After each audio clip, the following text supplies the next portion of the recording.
Terima kasih pemirsa, Anda sedang menyaksikan dialog wartatv.com bersama Profesor Dr. Haryono Suyono. Topiknya adalah bagaimana mengentaskan kemiskinan melalui program Posdaya. Jadi kita tadi sudah bicara soal kewirausahaan, Pak. Betul. Soal kesehatan, pendidikan, sekarang wirausaha bagus. Apa yang sudah dicapai oleh ibu-ibu binaan dan mandiri? Salah satu yang menarik adalah bahwa Posdaya ini diwajibkan untuk memberikan pekerjaan. Baik pemirsa, kita lanjutkan diskusi kali ini dengan Profesor Dr. Haryono Suyono. Topiknya adalah bagaimana mengentaskan kemiskinan melalui program Posdaya.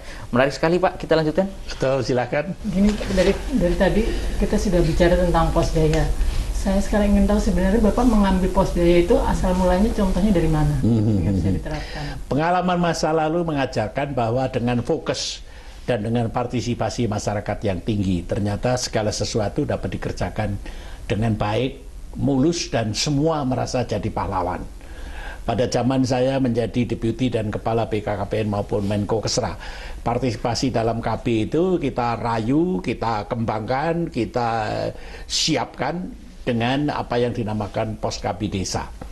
Pos KB Desa merupakan forum di mana para aseptor KB bersama-sama berkumpul dan berdiskusi, tetapi mengajak mereka yang belum menjadi aseptor. Ternyata hasilnya gegap gempita. Dan kita pernah menjadi juara dunia pada tahun-tahun 89, 90 sampai kira-kira tahun 2000. Mendapat penghargaan PBB dan presiden kita dengan sangat terhormat dihargai di forum PBB. Nah, pengalaman itu adalah fokus. Pengalaman itu adalah partisipasi. Pengalaman itu kita bawa, sekarang muncul pada tahun 2000 apa yang dinamakan pembangunan berbasis MDGs. Dan pada tahun 2005 diperbarui lagi dan Pak SBY kemudian menandatangani. Tahun 2006 Pak SBY menyerukan kepada semua menteri, gubernur, bupati, wali kota agar pembangunan ini dibasiskan pada keluarga dan pemberdayaan masyarakat, serta secara ekonomi memakai ekonomi yang sifatnya mikro. Nah, atas dasar gagasan-gagasan tahun 2005 tersebut, kemudian saya menggagas supaya lebih kuat partisipasi masyarakat, perlu ada forum pada tingkat desa.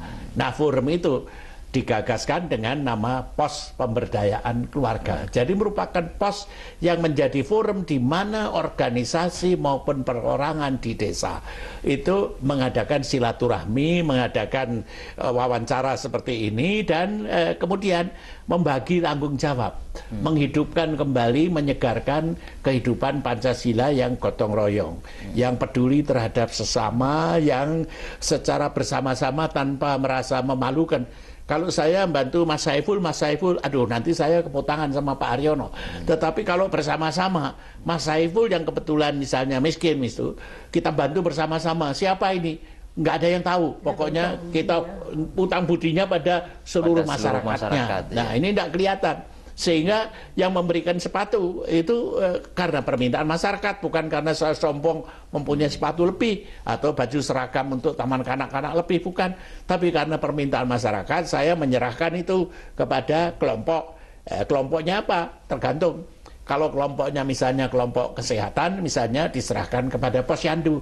Kalau kelompoknya kelompok PAUD, misalnya diserahkan kepada PAUD. Kalau kelompoknya kelompok ekonomi, diserahkan kepada koperasi dan sebagainya. Jadi kelompok-kelompok itu tetap ada, tidak disaingi sama sekali, tidak tidak diganti sama sekali, tapi tetap ada di situ. Nah, disitulah sejarah Posdaya itu sekarang berkembang sudah lebih dari 20.000. Oke Pak, kaitannya dengan MDGs, Bapak tadi sudah menyinggung. Karena Posdaya ini diarahkan pada MDGs, maka sasaran-sasaran program utama adalah dalam bidang kesehatan, dalam bidang pendidikan, dalam bidang wirausaha, dalam bidang lingkungan hidup. Karena MDGs itu targetnya ada 8. 8 itu dapat diseringkas menjadi 3. Yang pertama kesehatan, yang kedua pendidikan, yang ketiga wirausaha dan lingkungan hidup. Ini program MDGs kan tahun 2015 kan harus selesai. Tapi selesai. Ternyata mungkin tercapai nggak ini secara ada umum, beberapa gitu? Yang tercapai, ada beberapa yang katakanlah mandek. Seperti misalnya yang sekarang rapotnya merah itu misalnya dalam bidang kesehatan, penurunan kematian ibu hamil dan melahirkan. Lalu kemudian juga penurunan kematian anak, kesertaan dalam KB, itu rapotnya merah. Tetapi dalam bidang pendidikan nampaknya bisa tercapai, apalagi kalau digenjot dengan baik. Dalam bidang lingkungan barangkali perlu digenjot lebih baik dalam 2 tahun terakhir ini. Itulah mungkin yang Bapak hari ini sama kemarin kerjasama dengan berbagai kementerian. Betul. Oleh karena itu saya merangsungkan, mengadakan kerjasama dengan Kementerian Kesehatan. Karena ada banyak sekali jajaran-jajaran pemerintah, bukan dari Kementerian Kesehatan, tapi jajaran pemerintah lain menganggap bahwa dulu yang meninggal dunia di desa saya gara-gara hamil dan melahirkan itu 10, sekarang 5, merasa sudah turun, padahal nggak turun. Kalau dulu 10, sekarang 5, itu nggak turun. Karena apa? Karena kelahirannya sudah turun separuh. Jadi sekarang yang melahirkan dulu itu dibagi pada yang meninggal dulu. Itu dulu yang melahirkan 2 kali lipat dari sekarang. Sehingga waktu dibagi ketemunya 10. Sekarang yang melahirkan sudah turun. Lalu harapan hidupnya naik. Itu nggak ngitung itu. Tetapi yang melahirkan kemudian yang hamil itu dibagi yang melahirkan sekarang. Yang melahirkan sekarang sudah separuhnya. Jadi kalau ketemunya 5 itu masih sama saja dengan dulu. Ngerti nggak bedanya? Jadi kayak saudara sendiri misalnya dulu duitnya cuma 100, lalu dibagikan 50 perak, berarti separuhnya. Sekarang duitnya 1000, dibagikan misalnya 500 perak, kan sama, yang dibagi cuma separuh, ya kan? Padahal saya sudah naik kok yang saya bagi, tapi cuma separuh itu nilainya. Jadi karena proporsi yang dihitung. Baik Pak, nanti soal kerjasama dengan beberapa kementerian kita lanjutkan karena menarik sekali. Dan pemirsa jangan kemana-mana karena diskusi ini akan kami lanjutkan setelah selingan berikut ini. Baik pemirsa, kita lanjutkan diskusi kali ini dengan Profesor Dr. Haryono. Topiknya adalah bagaimana mengentaskan kemiskinan melalui program Posdaya. Menarik sekali Pak, kita lanjutkan. Betul, silakan. Gini, dari tadi kita sudah bicara tentang Posdaya. Saya sekarang ingin tahu sebenarnya Bapak mengambil Posdaya itu asal mulanya contohnya dari mana? Yang bisa diterapkan. Pengalaman masa lalu mengajarkan bahwa dengan fokus dan dengan partisipasi masyarakat yang tinggi, ternyata segala sesuatu dapat dikerjakan. Terima kasih pemirsa, Anda sedang menyaksikan wartatv.com dalam dialog khusus. Topiknya kali ini adalah bagaimana mengentaskan kemiskinan melalui program Posdaya bersama Profesor Dr. Haryono. Kita lanjutkan Pak. Silakan. Ini Pak, setelah Bapak udah jadi menteri, saya lihat Bapak masih aktif di Posdaya, bahkan sangat aktif. Apa tindakan nyata Posdaya itu dalam mengentaskan kemiskinan? Saya kebetulan mempunyai kartu penduduk yang diciptakan pada saat saya umur 60 tahun, berlaku seumur hidup. Dan kebetulan di situ tertulis jabatan saya Menko Kesra dan Taskim. Wah, Menko Kesra seumur hidup. Jadi saudara-saudara sekalian, jabatan adalah anugerah dan amanah dari Tuhan Yang Maha Kuasa.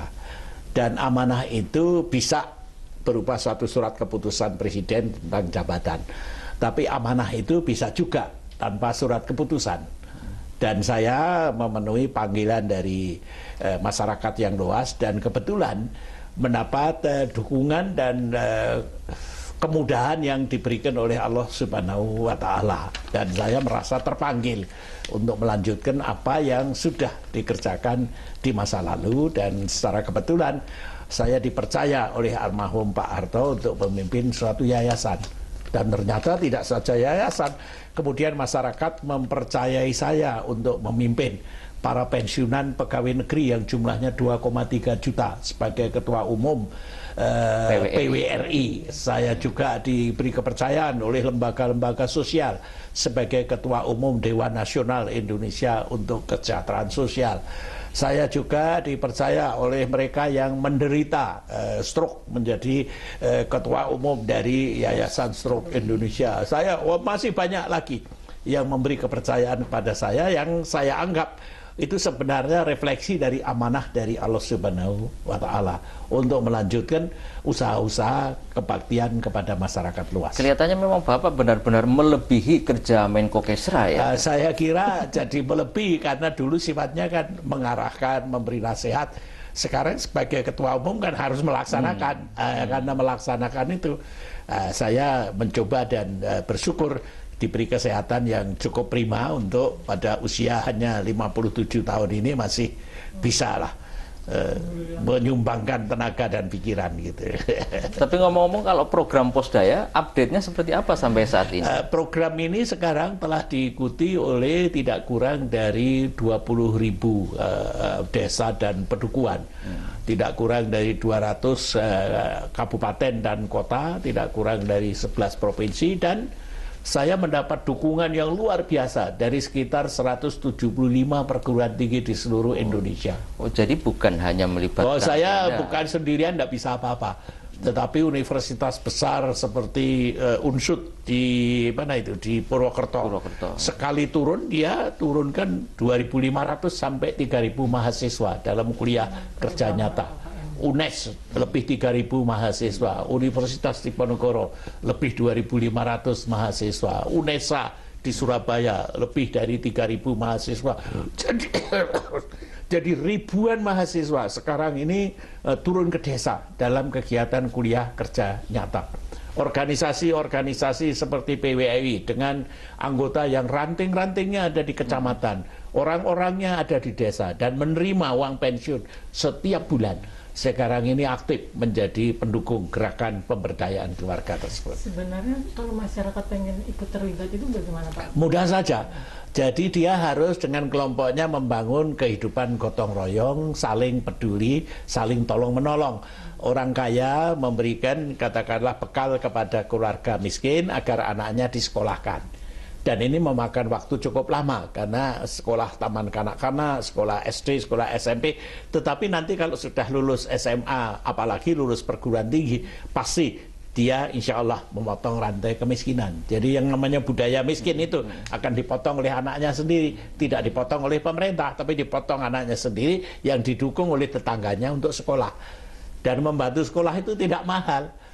Taman kanak-kanak misalnya bantuannya kan pakaian seragam, sekali-sekali diberikan alat permainan edukatif.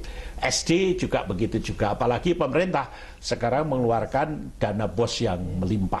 Pak, bentuk konkret dari kegiatan Posdaya itu yang bisa dirasakan? Posdaya itu merupakan forum silaturahmi, banyak sekali kegiatan di desa yang oleh Pak Lurah atau Pak Camat dan sebagainya tidak sempat dikoordinasikan. Nah, Posdaya ini mendampingi pemerintah pada jam-jam sudah lepas jam kerja. Kalau pemerintah itu kan dari jam 8 sampai jam 2 kantornya tutup. Nah, di luar kantor ini maka Posdaya ini bergerak siang-siang, sore-sore, malam-malam, Sabtu-Sabtu, Minggu-Minggu, bergerak melakukan koordinasi apa yang bisa dikerjakan rakyat sendiri tanpa menunggu instruksi Pak Lurah, Pak Camat maupun SKPD yang ada. Sehingga kalau misalnya ada anak mau sekolah, tidak punya sepatu, apa nunggu bos keluar? Kalau itu belum turun, ya sudahlah, yang punya sepatu lebih, berikan sepatu. Ada anak mau sekolah, nggak punya seragam, malu sekolah, ya sudah, bekas seragamnya anaknya yang mampu ini kemudian dikasihkan supaya anak itu sekolah. Dalam bentuk kewirausahaan seperti apa, Pak? Dalam bentuk kewirausahaan misalnya ada orang miskin, dia tidak bankable, artinya tidak berhak datang ke bank. Orang kaya seperti Mas Saiful ini, ayo ke bank. Nanti kita pinjam duit sama bank. Sampai tidak usah kehilangan duit, pinjam duit ke bank. Lalu banknya mana agunannya? Ini apa itu namanya? Diri saya, surat saya mobil ini. Kan mobilnya tetap sampean pakai, tapi suratnya aja dipinjamkan. Awas-awas ya, kamu nyicil bener. Kalau enggak mobil saya nanti disita oleh bank ini. Ini surat mobil saya tinggal. Jadi gotong royong itu yang gotong royong itu dan pengorbanan tanpa kehilangan. Baik, menarik sekali. Nanti kita lanjutkan, Pak. Boleh silakan. Oke, jadi pemirsa, menarik sekali ini konsep Posdaya, karena dengan gotong royong artinya semuanya jadi ringan. Dan masyarakat yang tadinya nggak bisa punya pekerjaan jadi punya kerjaan, anak-anak yang tidak sekolah jadi bisa sekolah, dan sebagainya. Nantikan dialog ini selanjutnya tetap di wartatv.com. Terima kasih pemirsa, Anda sedang menyaksikan wartatv.com dalam dialog khusus. Topiknya kali ini adalah bagaimana mengentaskan kemiskinan melalui program Posdaya bersama Profesor Dr. Haryono. Kita lanjutkan, Pak. Mohon silakan. Ini Pak, setelah Pak. Bapak udah jadi menteri, saya lihat Bapak masih aktif di Posdaya, dan bahkan semakin aktif. Apa tindakan nyata Posdaya itu dalam mengentaskan kemiskinan? Saya kebetulan mempunyai kartu penduduk.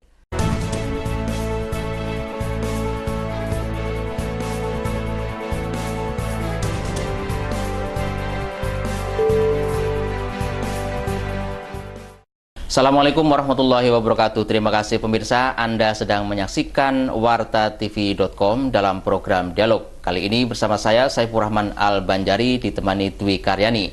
Dan tamu kita adalah Profesor Dr. Haryono. Topiknya sangat menarik, yaitu bagaimana mengentaskan kemiskinan melalui program Posdaya. Apa kabar Pak Haryono? Sehat-sehat? Terima kasih, selamat pagi. Assalamualaikum Mas Saiful, juga Mbak Aryani, dan saudara-saudara para penonton. Baik-baik, semuanya lancar. Alhamdulillah. Syukur ya Pak ya, karena kesehatan ini susah dinilai dengan uang. Betul, karena kesehatan ini juga merupakan salah satu target yang menjadi ciri dari kemiskinan. Kalau orang sudah miskin atau sangat miskin, menjadi miskin, kemudian menjadi setengah miskin, mendadak sakit, maka dia akan kembali menjadi sangat miskin. Karena biarpun banyak rumah sakit gratis, puskesmas gratis, tetapi kalau sakit itu ongkosnya menjadi berlipat-lipat. Karena misalnya kepala keluarga yang kebetulan menjadi tonggak dari rumah tangganya itu, menjadi penghasil keluarganya, menjadi katakanlah motor keluarganya, mendadak sakit, maka minimal pendapatan dia tidak akan dapat diraih lagi, dan dengan sendirinya seluruh keluarga akan rontok. Dan itu siapapun yang sudah naik dari dan mentas dari kemiskinan akan kembali miskin lagi. Begini Pak, tapi saya melihatnya tambah kemiskinan sejak 26 tahun yang lalu itu tidak turun-turun, apalagi dengan program gratis. Dulu pernah turun, Mbak. Dulu kemiskinan di Indonesia itu lebih 70% pada tahun-tahun 70-an. Dan alhamdulillah pada tahun-tahun 97, 98 pernah turun menjadi sekitar 11%. Dan pada saat itulah pemerintah Pak Harto mendapat penghargaan dari UNDP bahwa kita telah berhasil mengentaskan dan menurunkan kemiskinan secara drastis. Kemudian naik lagi karena gara-gara peristiwa tahun 98, 99 yang menggoncangkan ekonomi Indonesia, naik lagi. Dan sampai sekarang belum berhasil mencapai posisi pada tahun-tahun 97-98. Sebetulnya ada nggak pengaruhnya program KB yang dulu Bapak motori? Sangat luas. Penurunan kemiskinan dari keluarga yang sangat miskin, keluarga miskin atau keluarga setengah miskin, itu harus diikuti dengan penurunan pertumbuhan penduduk. Karena persentase penurunan kemiskinan itu nanti akan dibagi dengan jumlah penduduk. Dan dengan sendirinya kalau pertumbuhan penduduk itu naik, biarpun kemiskinannya menurun, sama saja kita jalan di tempat atau kemiskinan tidak menurun. Tapi kenapa ya semenjak Bapak sudah tidak menjadi Menko Taskin itu, kelihatannya program BKKBN itu stagnan? Baru kemarin lagi, sekarang sudah berhenti. Ini stagnan lagi ya, stagnan lagi. Karena rupa-rupanya program-program KB sekarang ini menghadapi sasaran-sasaran yang berbeda dibandingkan tahun 70. Tahun 70 peserta KB itu baru sekitar 5%, 10%, dan naik lagi sampai akhirnya melebihi 60%. Nah sekarang posisinya sudah lebih 60%. Nah, kalau posisi lebih 60% itu seperti orang lompat tinggi. Pada zaman saya, mistarnya itu masih setengah meter. Jadi kalau naik 10 cm itu gampang aja kita bisa. Posisi naik lagi sampai katakanlah 1 meter. Itu masih mudah. Jadi saya kebagian bagian-bagian yang mudah naik. Tetapi pada posisi di mana mistar itu sudah 1,5 meter, wah, ini maka orang yang mau naik ke lompat tinggi itu dengan sendirinya harus berdoa, harus makan, harus ditepui kiri kanan dan sebagainya, dan naiknya tidak bisa 10 cm, naiknya 1 cm. Nah, oleh karena itu, maka para petugas KB di zaman sekarang harus sangat hati-hati untuk memelihara supaya minimal tidak turun mistarnya. Itu pun susah untuk melihara supaya semangat si pelompat itu tidak turun mistarnya. Itu harus tepuk tangan. Artinya apa? Harus ada partisipasi yang luas, harus ada penambahan gizi, harus ada jaminan bahwa anaknya nanti tidak meninggal dunia, harus ada jaminan bahwa ibunya setelah KB dapat pekerjaan, harus ada macam-macam. Jadi tidak cukup dengan kontrasepsi. Salah besar kalau program KB itu hanya menawarkan kontrasepsi. Orang tidak tertarik ya, karena sudah 60%. Orang yang kira-kira di atas 60% untuk gabung itu perlu, saya nanti kalau ikut KB pakai kontrasepsi jangan-jangan rahim saya sakit. Harus ada jaminan bahwa rahimnya tidak sakit. Harus ada jaminan bahwa suaminya tidak marah. Harus ada jaminan bahwa suaminya bekerja. Dan dia setelah pakai kontrasepsi bisa bekerja. Jadi macam-macam, persis seperti lompat tinggi tadi. Kalau cuma 1 meter, tidak dilihat orang, bisa lompat dia 1 meter. Apalagi setengah meter. Tidak usah pakai tepuk tangan, dia lompat gampang. Tetapi kalau sudah 1,5 meter, maka seluruh penduduk kampung tepuk tangan. Dan ikut gemetar, bisa tidak gitu kan, begitu. Pak, kembali ke ini nanti menyangkut program, tapi saya kira kembali lagi dulu ke soal kemiskinan. Ini sebetulnya karena strukturnya memang memiskinkan atau karena memang kultur? Sekarang ini menjadi kompleks ya. Menjadi kompleks, struktur juga dipengaruhi, seakan-akan bahwa keluarga miskin ini nanti akan miskin terus.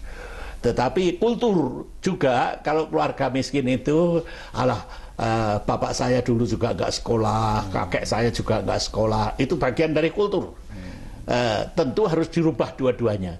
Strukturnya harus dirubah, sehingga misalnya untuk sekolah, maka sekolah itu harus memihak kepada keluarga miskin. Jadi anak keluarga miskin jangan disyaratkan terlalu berat untuk masuk sekolah.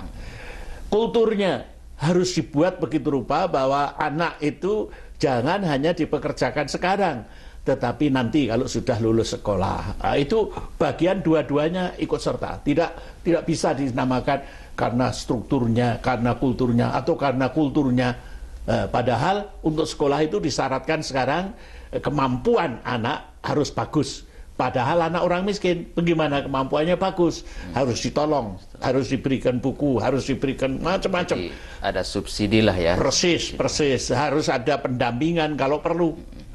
Baik Pak, saya kira nanti kita bisa lanjutkan menyangkut program-program Posdaya. Dan pemirsa, jangan kemana-mana karena diskusi atau dialog akan kami lanjutkan setelah pesan-pesan berikut ini.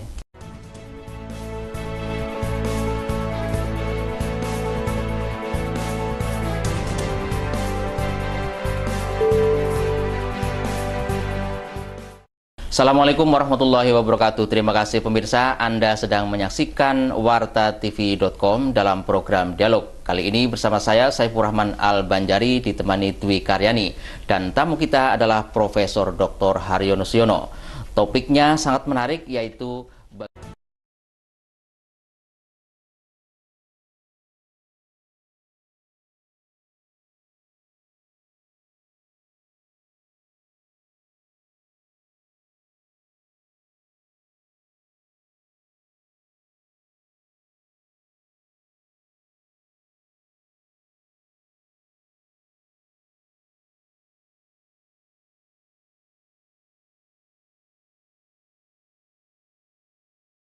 Terima kasih pemirsa, Anda sedang menyaksikan Dialog wartatv.com bersama Profesor Dr. Haryono Siono. Topiknya adalah bagaimana mengentaskan kemiskinan melalui program Posdaya. Jadi kita tadi sudah bicara soal kewirausahaan, Pak. Betul. Soal kesehatan, pendidikan, sekarang wirausaha bagus. Apa yang sudah dicapai oleh ibu-ibu binaan mandiri?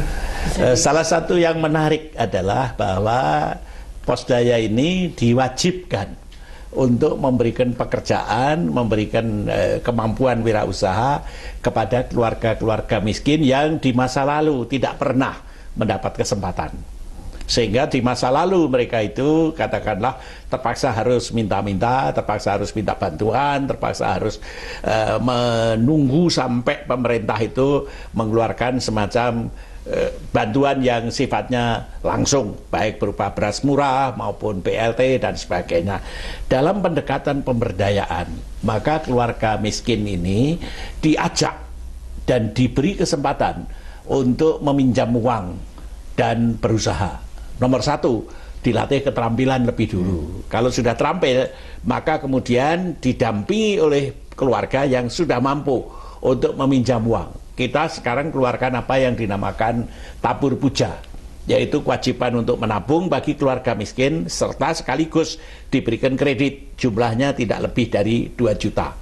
Kalau sampai 2 juta itu misalnya cicilannya tidak bisa, maka pengagunnya keluarga yang lebih mampu atau anggota Posdaya ikut mencicil pinjaman dari keluarga miskin. Nah, keluarga miskin ini kemudian dilatih keterampilan dan kemudian usahanya dibantu.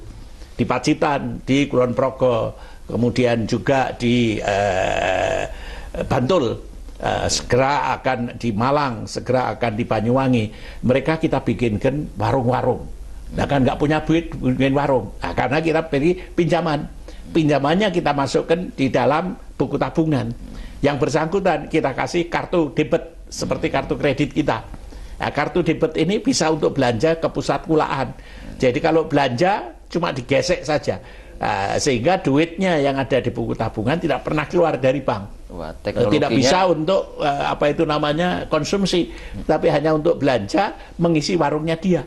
Makin cerdas ini masyarakat. Oh, jadi orang miskin untuk pertama kalinya mempunyai kartu debit itu dalam rangka pemberdayaan melalui Posdaya. Dan ini luar biasa. Seluruh dunia baru pertama kali ini terjadi. Sehingga orang miskin itu betul-betul by name by address itu diberdayakan. Dan ini hasilnya luar biasa. Oh, Bapak itu fokusnya ke Pulau Jawa apa ke pulau-pulau lain? Sementara ini Pulau Jawa juga, tetapi sudah mulai ada di Gorontalo, ada di Sulut. Sekarang ini ada juga di mana itu Sumatera Barat, ada di Lampung, sudah di mana-mana tergantung permintaan. Jadi kalau gubernurnya atau bupatinya itu minta bantuan, kita layani.